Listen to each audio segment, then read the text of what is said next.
everybody, it's Adrienne for WDW Bound, and today I want to just kind of talk about resorts. One of the biggest decisions that you'll make when you're planning your Walt Disney World resort vacation is which Walt Disney World resort are you going to stay in? Whether you decide to go with a value resort, a moderate resort, or one of the deluxe resorts, where you stay and what you decide on can really impact your vacation.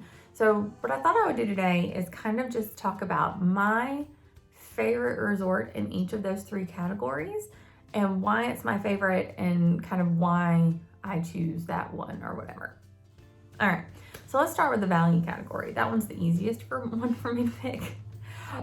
Our favorite value resort is Pop Century. And if you have followed this channel for any length of time, I've probably said that 1,000 times. If I've said it once, I've said it 1,000 times. Pop Century is our favorite value resort. And let me tell you why.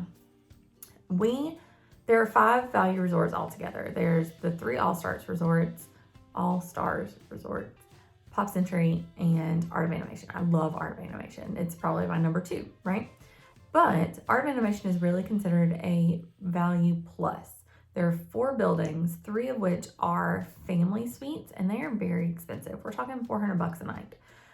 You do get a lot of space, but for a value resort, that's very expensive. And the Little Mermaid rooms are adorable, but they are a very far walk from everything. So it's just harder to justify staying at Art of Animation than it is staying at Pop Century.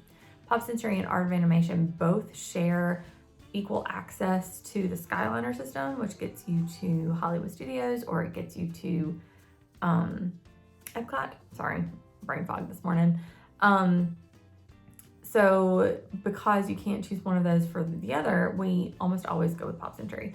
You can get a preferred room there for the same price as a Little Mermaid room, usually.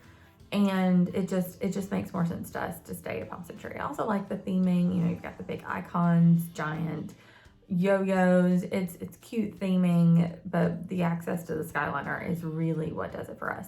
Also, for some reason, it's my son's favorite. There aren't huge like Disney characters around, but he loves Pop Century, so we stay there a lot. Now, when it comes to moderate resorts, my favorite and go-to every time is Port Orleans French Quarter. Port Orleans French Quarter is very small compared to some of the other resorts. When you think about other moderate resorts like Caribbean Beach, it's huge and spread out. We've stayed at Caribbean Beach. It's fine. I like the theming there too, but it's so big and it just takes so long to walk to wherever you want to go, depending on what area you're staying in. So I like quick access to food. I like quick access to transportation. I like quick access to the pool. So French Quarter kind of meets all of those criteria for me. Not to mention the fact that it has one of the most eclectic and unique food courts in any Walt Disney World resort. Because of the theming, because of the New Orleans type thing, you get, jambalaya, and you've got beignets, and you've just got shrimp and grits and po' boys, and it's just so different from your typical hot dogs, hamburgers, or chicken nuggets that it's like the food there is a big selling point for me. I also adore the theming. The New Orleans theming is so pretty. There's cobblestone streets. There's the little horse stands on the side of the streets. I can't think of it. The lights, the lamps, the room decor on the outside. The pool is fantastic. It has a great slide, like this dragon slide. Has a splash pad for the kids. And I know a lot of other resorts have that too, but it's just, it's my favorite for that reason. Riverside has the princess rooms in the, what's it called? I don't remember what the side is called, but like Antebellum Mansion side, not the Alligator Bayou. So that's a selling point for that. That pool is also cool. Coronado is fine. We've stayed at Grand Casino Tower. I've also stayed at Coronado in general, which also has a pretty iconic pool.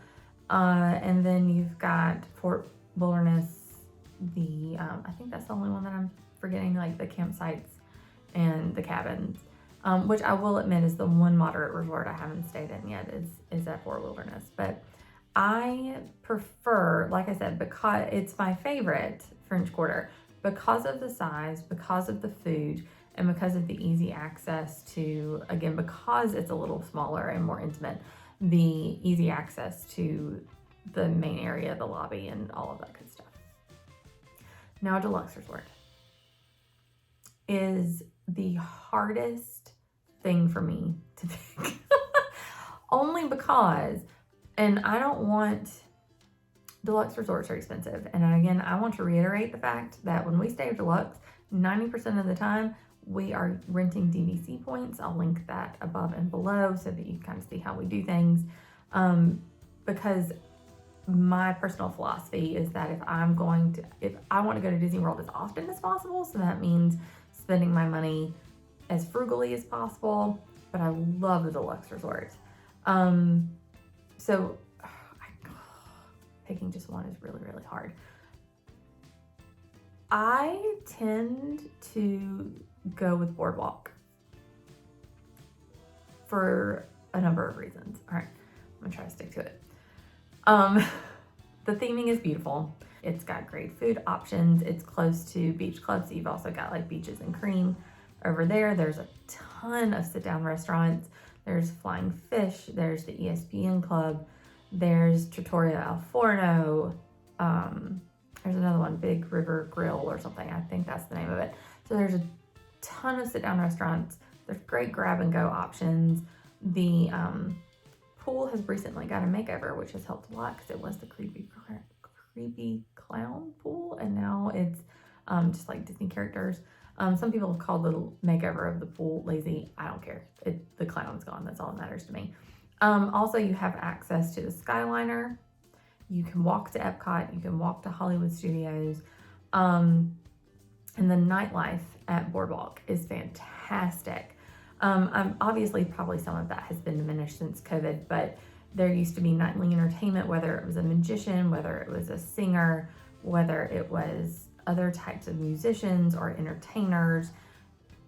The nightlife was a part of the experience. So Boardwalk, yeah, I'm gonna stick with Boardwalk as my favorite Deluxe. But I have to mention the runners-up and why they're my runners-up. The Contemporary, you can't beat the fact that you can walk to Magic Kingdom. Grand Floridian has that now. Grand Floridian is much more expensive than even the Contemporary. So I tend to choose Contemporary over that. You've also got monorail access, you've got boat access, love it. Wilderness Lodge, obsessed with it at Christmas. I love being able to take the boat to Magic Kingdom. Love Wilderness Lodge.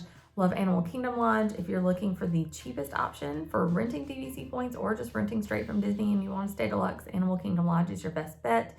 It tends to be less expensive because it's so remote. The only thing it's close to is Animal Kingdom itself. And even then, you don't have any other direct transportation options except for bus. But you can't beat that theming, and you can't beat waking up to a giraffe outside of your window. So while I'm saying Boardwalk is my favorite, it's hard to choose. It's just really hard to choose. I love a lot of the Deluxe resorts. All right, so tell me your thought process. How do you choose a Disney World resort? What goes into it? Is it all cost? Is it the other amenities? Is it location? Tell me how you pick. I'm curious to know other people's processes. As always, thank you so much for watching. Please like and subscribe if you haven't already, and we will see y'all next time.